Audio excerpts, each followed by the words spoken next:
सर्वप्रथम मी ज्येष्ठ सदस्य, अभ्यासू आणि मुख्यमंत्री महोदयांनी सांगितले अष्टपैलू अनुभवी मास्टर ब्लास्टर बोलू आणि आपलं काल माझं तोंडून निघालं होतं सचिन आहे यांचं या सर्वोच्च सभागृही उपसभापतीमधून त्यांची एकमताने निवड झाल्याबद्दल मी त्यांचं मनापासून अभिनंदन करतो, त्यांना शुभेच्छा देतो। विरोधी पक्षाने देखील आपला अर्ज मागे घेऊन या सभागृहाच्या प्रथा परंपरा कायम राखल्यात आणि ही निवडणूक बिनविरोध झाली त्याबद्दल देखील मी सगळ्यांचंच मनापासून अभिनंदन करतो, त्यांनाही धन्यवाद देतो। खरं म्हणजे प्रत्येकाच्या एक काम करण्याच्या पद्धती असतात, प्रत्येकाचं एक काही ना काही विशेष गुण असतात। मुख्यमंत्री महोदयांनी बरंचसं त्या बाबतीमध्ये सचिन अहिर यांच्याबद्दल सांगितलेलं आहे। आपल्या टीममध्ये ऑलराऊंडर, विक्रम करणारे खेळाडू आणि बाकी सगळं कधी कधी वेळेवर काय काय करावं लागतं असे खेळाडू असावेत, प्रत्येकाला वाटत असतं। आणि त्याप्रमाणे मगाशी कोणीतरी सांगितलं सचिन नावच त्यांचं काफी आहे। गोलंदाज कुणी असो, चेंडू कितीही स्पीडने येऊ दे, त्यांना चेंडू नेमका दिसतो आणि फटकाही परफेक्ट असतो। आणि काल पत्रकार परिषदेमध्ये देखील माझा बोलता बोलता उल्लेख होऊन गेला, पण दोन्ही सचिन आपापल्या क्षेत्रात मोठे आहेत। एक तर क्रिकेटचा देव आपण मानतो आणि एक सचिन मैदान गाजवून निवृत्त झाला, एक सचिनने आता नव्या जबाबदारीचा पॅड बांधून निर्धाराने बॅट हाती धरलेली आहे। आणि मगाशी सांगितलं की सचिन अहिर 2019ला आम्ही तुम्हाला मतदान करून गेलेलो आहे आणि त्यामुळे शिवसेना म्हणूनच तुम्ही होतात, आजही शिवसैनिक म्हणून आलात, उद्याही शिवसैनिक म्हणून राहाल। त्यामुळे मला अभिमान आहे, आनंदही आहे। नीलमताईंनंतर दुसरा शिवसैनिक इकडे बसला आहे, त्याचाही आनंद आहे। नीलमताईंनी देखील उपसभापती म्हणून अतिशय चांगलं काम केलं, महिलांच्या प्रश्नावर अतिशय आग्रहीपणे आपली मतं मांडली, जिथं जिथं अन्याय झाला तिथं त्या पोहोचल्या आणि एक त्यांची वेगळी ओळख त्यांनी निर्माण केली। आणि या सभागृहाच्या देखील मोठ्या परंपरा आहेत। विसपागे, जयंतराव टिळक, ना. स. फरांदे, शिवाजीराव देशमुख दिग्गजांची प्रेरणा या सभागृहाला मिळाली। त्याचबरोबर समृद्ध आणि उज्ज्वल परंपरा या सभागृहाला मिळालेली आपण पाहिली आहे। उपसभापती म्हणून देखील रासू गवई असतील, फरांदे असतील, डावकरे साहेब असतील, नीलमताई असतील, या सगळ्यांनी अतिशय उत्तम काम केलं। या उपसभापती पदाला एक उंची प्राप्त करून दिली।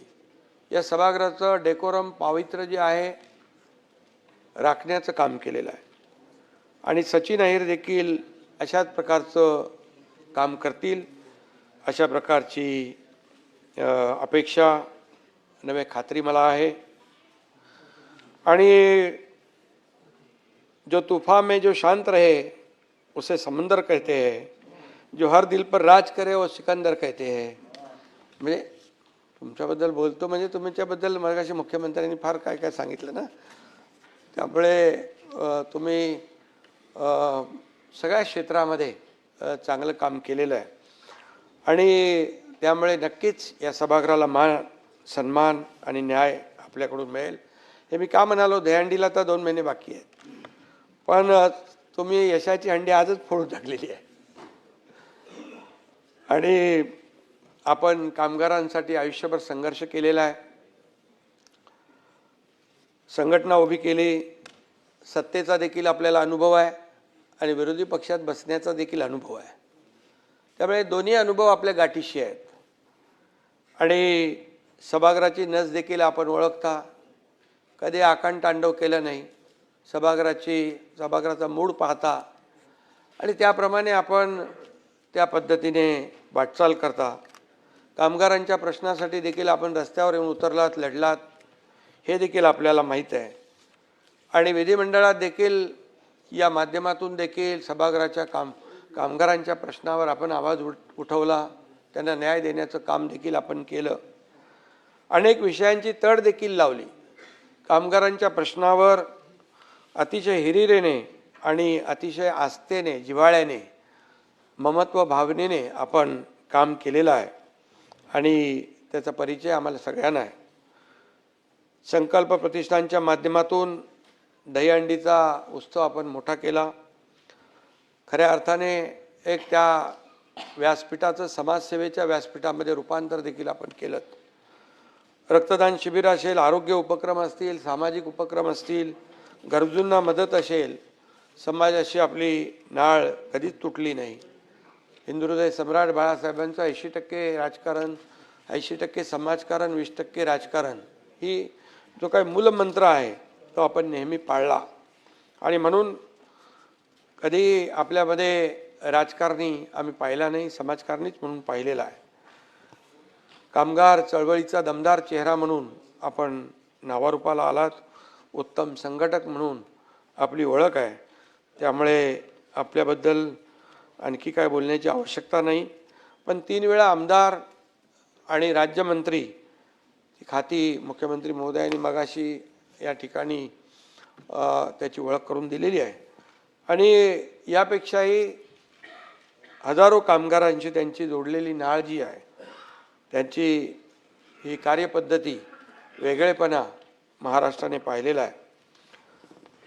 खरं म्हणजे आपल्याकडे पाहिल्यानंतर एक गोष्ट प्रकर्षाने जाणवते.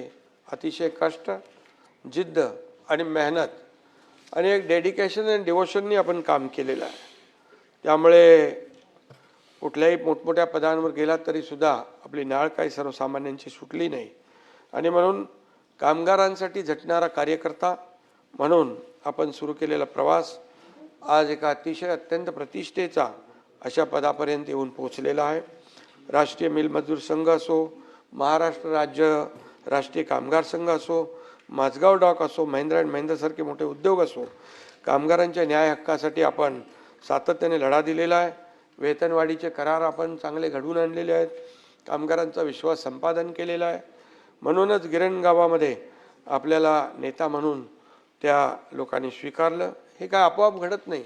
याला मेहनत करावी लागते, कष्ट करावे लागतात.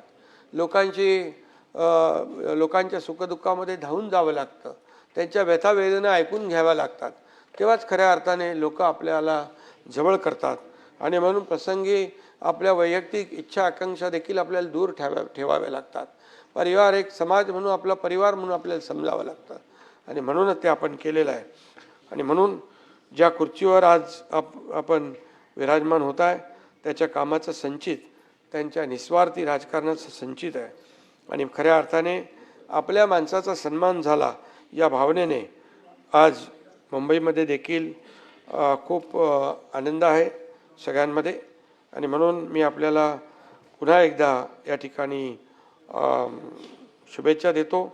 आणि अतिशय मुद्देसूद आपण जेव्हा बोललात तेव्हा मुद्देसूद मांडणी केलीत.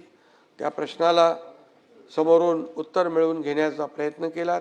ज्यावेळेस आपण उत्तरदायी होतात त्यावेळेस समोरच्या लोकांना प्रश्नाला न्याय देण्याचं देखील आपण काम केलं. आणि म्हणून कुणाचाही अपमान न करता, कुणाचाही उपमर्द होऊ नये, कुणाच्याही मनाला वाईट वाटू नये, ही भावना आपण कायम मनामध्ये ठेवलेली आहे. आणि म्हणूनच सभागृहाने देखील आपल्याला नेहमी गांभीर्याने घेतलं, हे आम्ही देखील पाहिलेलं आहे.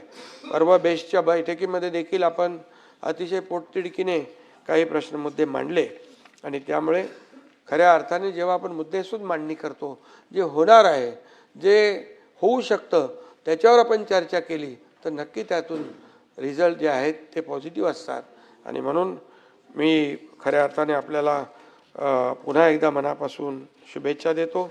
या खुर्चीवर बसल्यावर पक्षापेक्षा नियम मोठे असतात, भावनेपेक्षा परंपरा मोठी असते आणि आवाजापेक्षा संयम मोठा असतो, मोठा लागतो. आणि म्हणून सत्ताधारी सदस्यांना देखील हे नियम लागू आहेत आणि म्हणून विरोधी पक्षालाही न्याय मिळाला पाहिजे हे भान देखील आपल्याला ठेवावं लागतं. आणि म्हणून या उपसभापती पदाच्या खुर्चीवरून पक्ष नाही तर भारतरत्न महामानव डॉक्टर बाबासाहेब आंबेडकर यांचं संविधान दिसलं पाहिजे, न्यायाची बाजू घेण्याचा आग्रह दिसला पाहिजे, हीच आपल्या सगळ्यांची अपेक्षा आहे.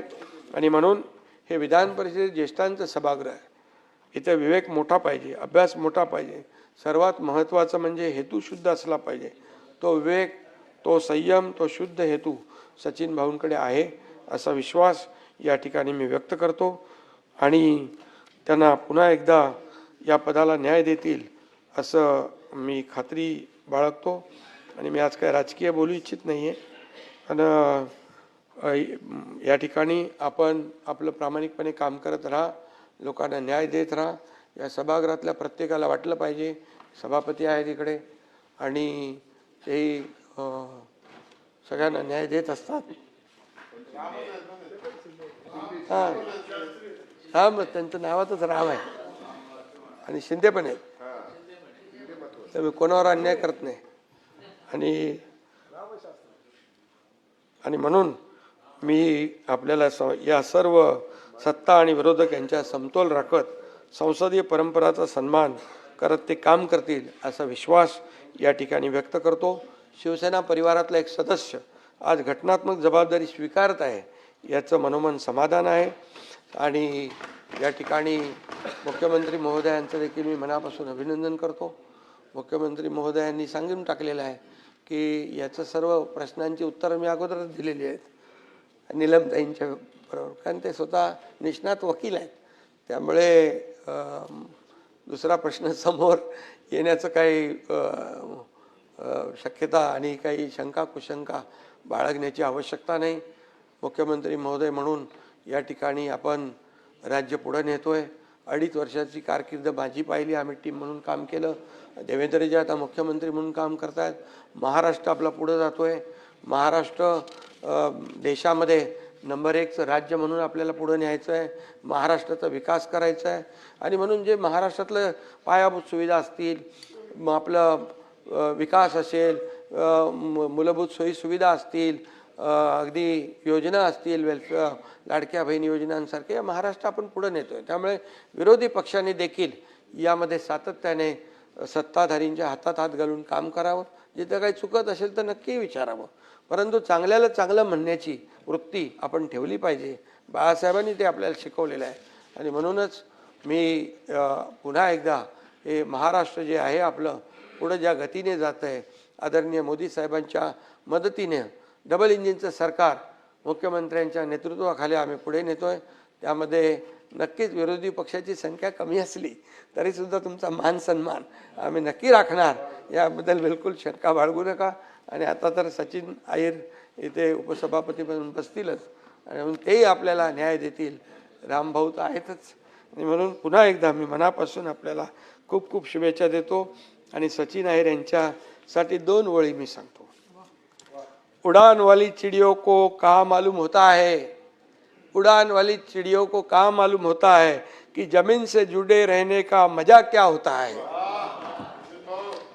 जो आसमान छूकर भी अपनी जमीन नहीं भूलते, जो आसमान छूकर भी अपनी जमीन नहीं भूलते, जनता के दिलों पर राज बस वही करते हैं. आकाशाला गवसणी घातल्यानंतर पण मग सचिन अहिरांचे पाय जमिनीत घट्ट रोवून त्यांनी ठेवलेले आहेत. त्याबद्दल त्यांचं मनापासून कौतुक करतो, अभिनंदन करतो, धन्यवाद देतो आणि चांगली परंपरा पुढे न्याल अशा शुभेच्छा देतो. माननीय उपमुख्यमंत्री सुनेत्राताई पवार.